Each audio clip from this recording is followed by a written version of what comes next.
Folks, I don't want to get you too hyped, but Friends Forever is one of the greatest Baywatch episodes of all time. Sadly, this is the last one to feature a clip from the Baywatching intro, but the reward is finally getting to see the context of a monkey in lifeguard shorts. Yes, I know an orangutan isn't a monkey, but monkey is the funnier word to say. Monkey! I haven't been this excited since I saw Scott Bakula as a monkey with a gun on Quantum Leap. Anywho, this is a Douglas and Deborah Schwartz combo. Douglas directed, Deborah wrote. In fact, this is the last episode Deborah Schwartz scripted.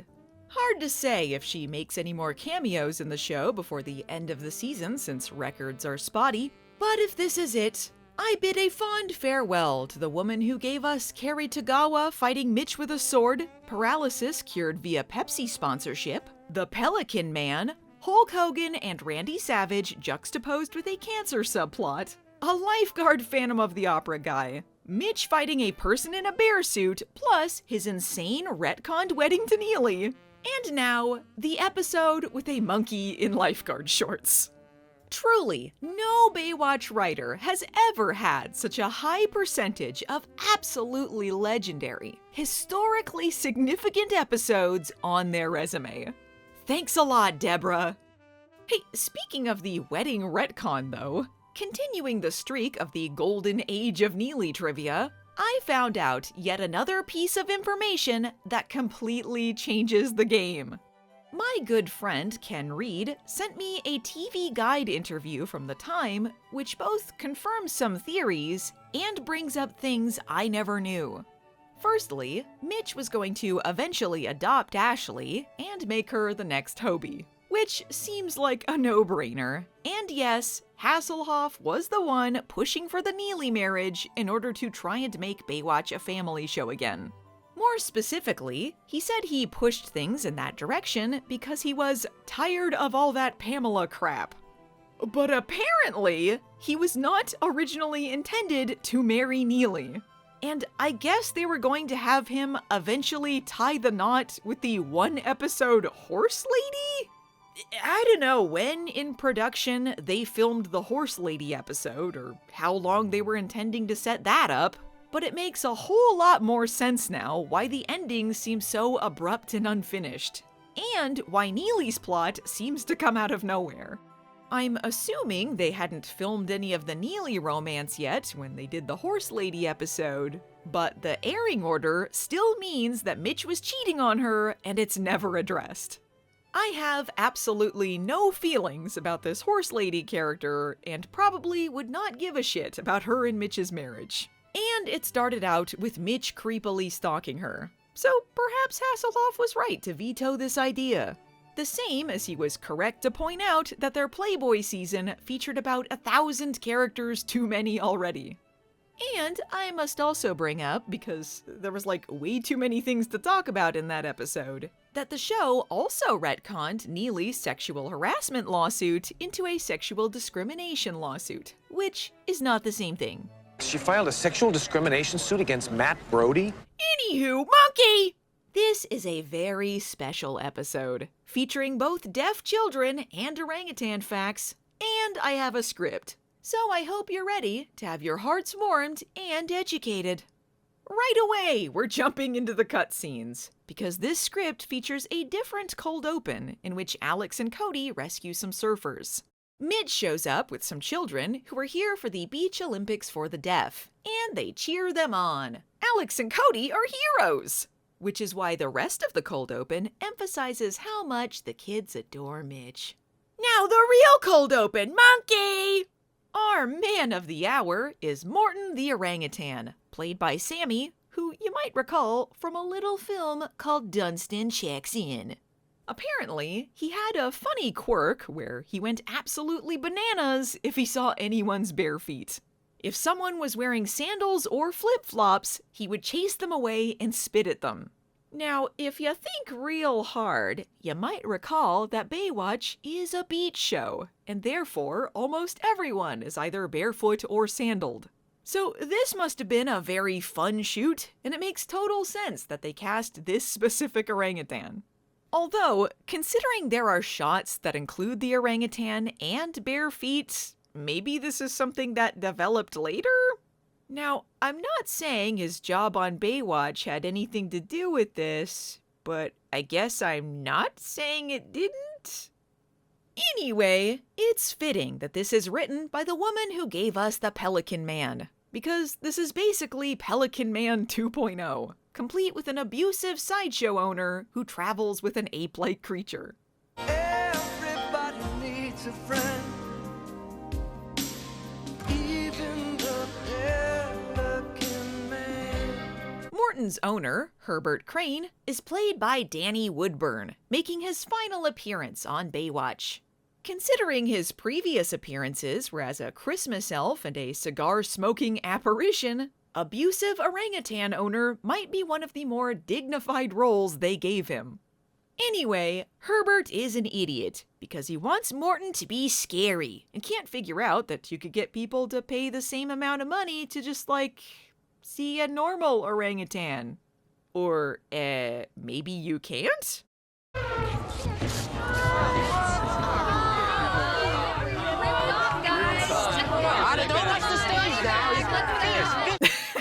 I'm sorry.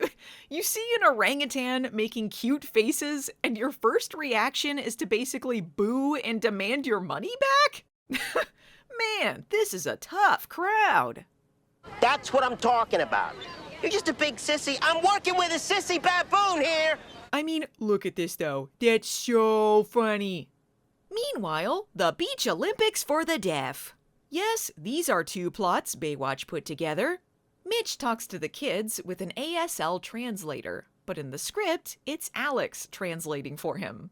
Classic Baywatch has the stage directions, but nothing the audience would actually be aware of on screen, explain that Alex has been trained in sign language. Clearly, Mitzi Kapture was not, and it would be insane to ask her to learn that extensive amount of signing just so she could nonsensically be an ASL translator in the background. And Alex was scripted to simultaneously be having a conversation with Cody. So I have no idea how she was supposed to pull that one off. Mitch really knows how to make kids happy, huh? I mean, does it really count as making kids happy if you simply start a scene asking them if they're happy? Is everybody happy? Okay. I guess the show has decided that Alex's thing is plots involving being a caretaker for special needs children of people she knows. So she volunteers to hang out with her friend's deaf daughter while he's busy with work. Overnight, apparently. There's no rest for a business dad with a cell phone. He's played by actor and singer Rex Smith, and if that name means anything to you, you'll be happy to know he barely does anything. Anyway, the girl is named Kyla, and she's different than Lonnie's alter ego Kyla because they spell it with an extra A. Much of Kyla's plot, outside of the monkey stuff, was cut from the episode. She values her independence and doesn't want to be babied, and her frustration makes her not want to compete in the Deaf Olympics. This is still part of the story, it's just they kinda removed all of the things establishing what her deal is.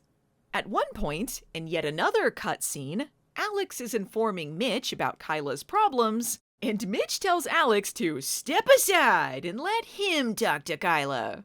Who better to speak to the child than the friend of her dad's friend who she shook hands with for 1 second? Mitch then takes her to see another deaf athlete perform, which inspires her to keep trying. They cut out all of that except for the performance, which they insert much later in the episode, absent of the original context.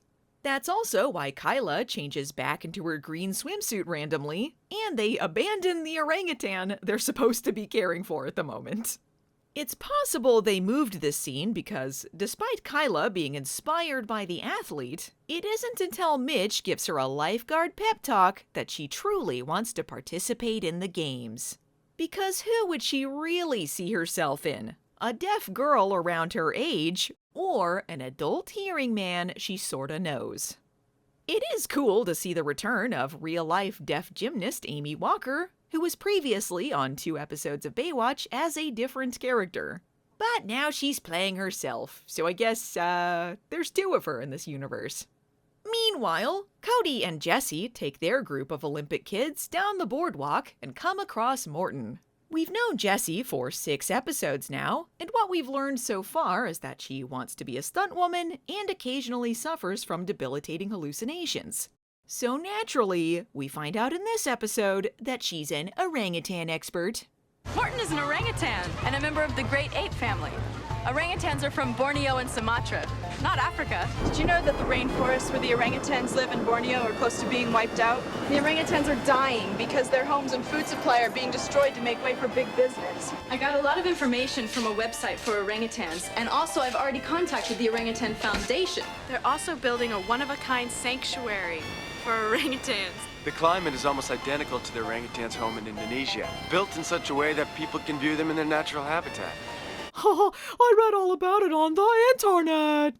If you read the script, you would know that Jessie knows all of these orangutan facts because she studied zoology for a semester in college with an emphasis on endangered species.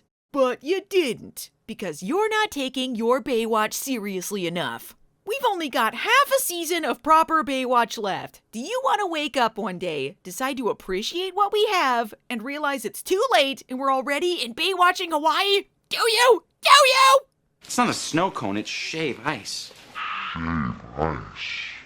Herbert will not stand for clunkily inserted facts in his Baywatch. The show is over. So, you're a member of the grape ape family. Grape ape classic! Yes, an animal is being verbally abused, but you can be comforted by the fact Morton at least has a Naya water to keep him safe. And now, comical drunk driving? See, it's fine to laugh. The music says so.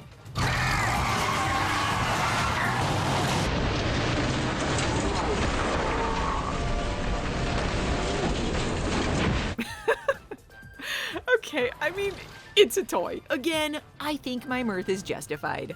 Where's the monkey? Where's the monkey? Oh, man. Come on now.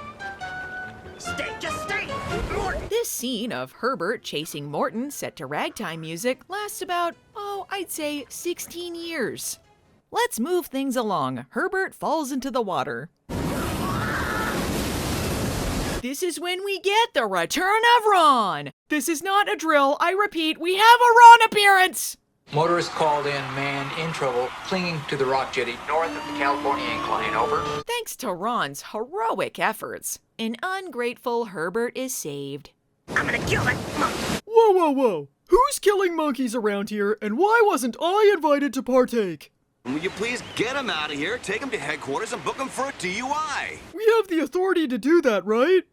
At this point, you might be thinking the 2 plots of this episode are completely random. And that's where you're wrong! Because now Deborah Schwartz is gonna effortlessly dovetail them together. That's right, Kyla and Morton are friends forever! Friends forever. Friends forever. Friends forever, forever friends. I was best friends with an orangutan when I was a child, too.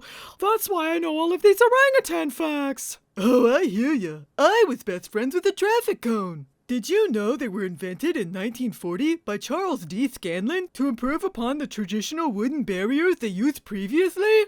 However, the design wasn't patented until 1943. Jesse and Cody find out about Morton's current situation, informing the others of Herbert's winning personality. Let's just say the guy's picture could be in any psychology book under abusive personality profile. CJ told me about the text that goes along with the pictures in psychology books. It's getting too dark to search for Morton until morning. So of course, the show proceeds to use a daytime establishing shot for the next scene. Alex and Kyla are spending the night at Mitch's house, for no reason the show lets us in on. This is because they cut the lines where Alex says her apartment is too small, and she thought it would be good for Kyla to spend some time with both of them, since she misses having a family after her mom died. Which is why it's better to spend time not with her dad, but a family friend and some guy she doesn't know. I think the real reason they cut the beginning of this scene is because it contained a moment where Mitch and Alex touch hands and allude to some sexual tension.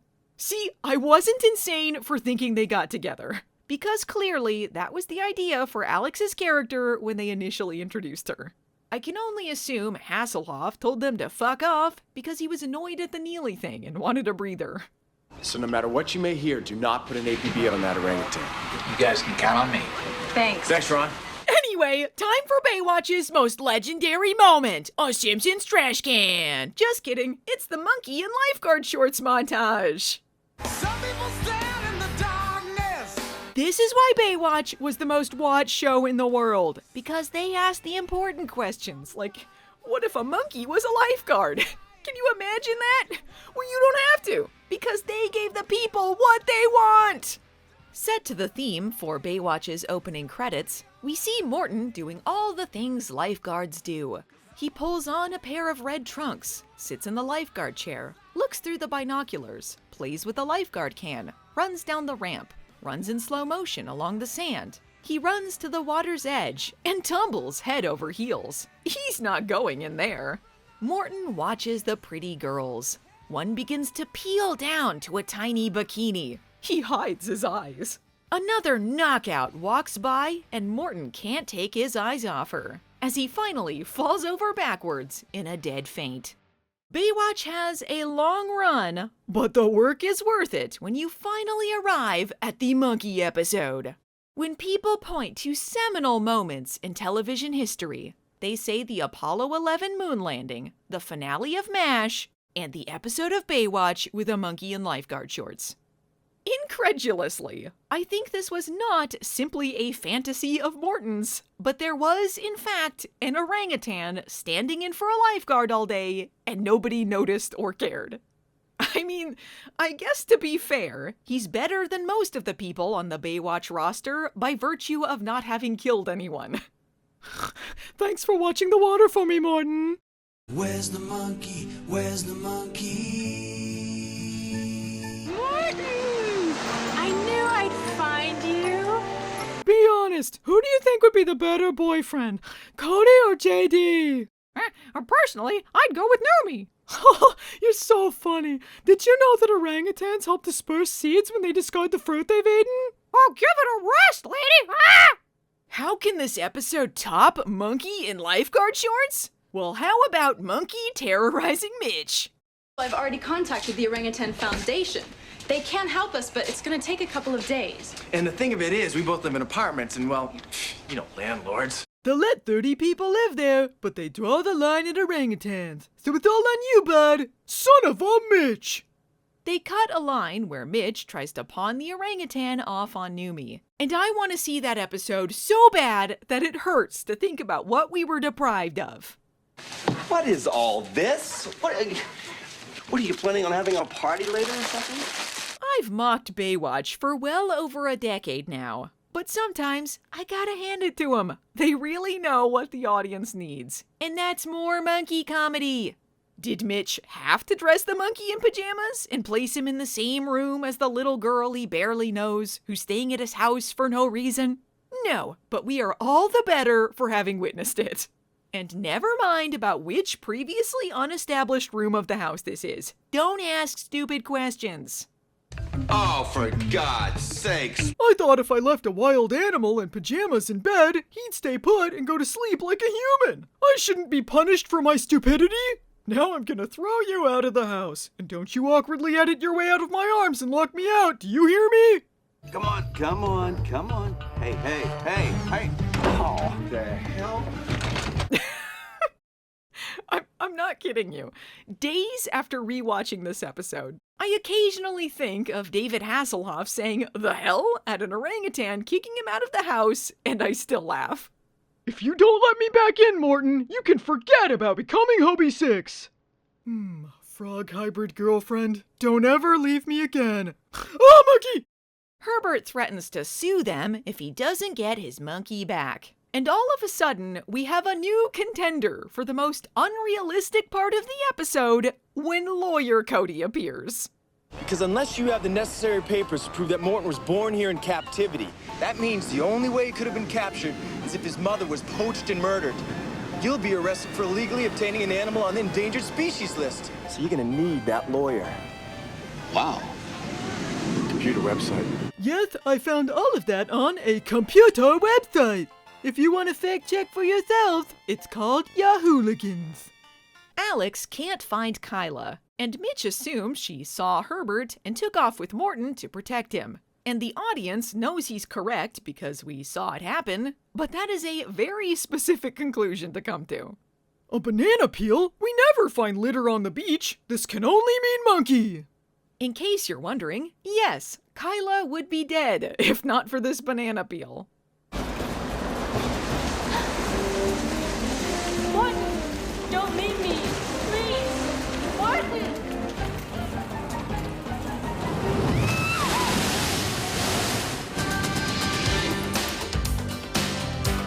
Where's the monkey? Where's the monkey? You locked me out of the house once. I won't be fooled again. You're going straight to monkey jail. Actually, let me grab you real quick. I'm gonna need someone to testify against him in court. First of all, the Friends Forever song? Tremendous! Secondly, for some reason, and I have never seen this in a script before or since, the very last page is the lyrics to this song? In a fancy font, like a poem or something? This even includes a verse that isn't in the final version. So hey, Friends Forever superfans, drink it in! This inspirational montage is followed by a bunch of facts about the Orangutan Foundation International, where Jesse and Cody tell Alex, Kyla, and her father all about the one-of-a-kind sanctuary they're building for orangutans in Hawaii. Kyla doesn't want to let Morton go, but she recognizes that he belongs in a better habitat with other orangutans. And hey, despite the fact the last time we saw Herbert, he was threatening to sue them, now he's learned his lesson. Off screen, I guess. Mitch was right. I was wrong. Yeah, you treated the monkey bad, but the important thing is you admitted I was right. Can you ever forgive me? Aw, see? Abuse is easily forgiven if you're a stupid monkey. And the orangutan tries to grab Hasselhoff's crotch, and I think that's really special. Thanks a lot. You were great. The house will never be the same. Well, this episode ends very strangely, and the review must do the same. Alright, so firstly, we get a voiceover from David Hasselhoff telling us that the orangutan that played Morton will be retired to an orangutan sanctuary. The orangutan that played Morton in this episode will be retired to an orangutan sanctuary. This is followed by Brooke Burns and David Chokachi informing us on camera about the Orangutan Foundation International and how we, the audience, can help out orangutans. And then a preview of an episode where Cody does steroids. Okay, so here's some things I gotta talk about. The Orangutan Foundation International is still going today, and I think it's great this episode wants to educate and spread awareness about the plight of an endangered species, emphasizing the importance of letting wild animals stay in the wild. That being said, I can't find any evidence of this sanctuary in Hawaii or if it was ever built. But that doesn't mean they haven't done good work helping orangutans or that it isn't a worthy cause.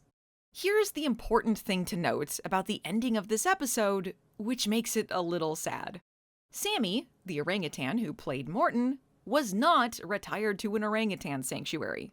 In fact, he was retired to a small cage at his trainer's compound so he could breed more orangutans for them.